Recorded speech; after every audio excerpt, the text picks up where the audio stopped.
In 1987, I was in grade school, and our facility needed updating. The people in this community really stepped up, and they came forward and they passed that bond issue.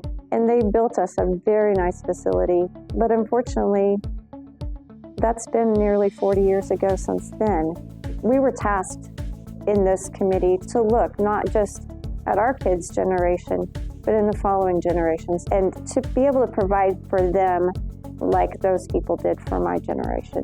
1941 was the year that they built what I consider the original grade school. 23 years later, in 1964, the bond was passed to build the high school. 23 years after that, in 1987, the bond was passed to build the new addition to the old grade school.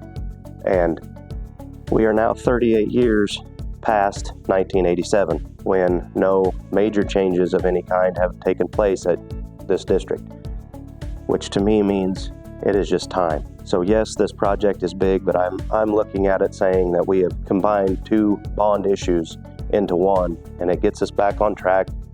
It gets us back on schedule. Everything, it seems like, is getting more expensive the longer we wait. We ask ourselves, if we don't do it now, when are we going to do it? To keep our educational programs alive in a small community, we need to stay up with the times, and instead of just treading water and spinning our wheels, half the time we felt like we were pedaling backwards. So we just need to keep our community moving forward. Once we start falling behind, it's going to be harder to catch up. If you do think it's fine, if you have that same attitude, which I admit I did, come walk through it with some teachers. Come walk through it with the advocacy team that I'm on right now. It's an eye-opening experience to realize that, you know, it's dark, it just looks old. There's radiators in the rooms that are from 1941.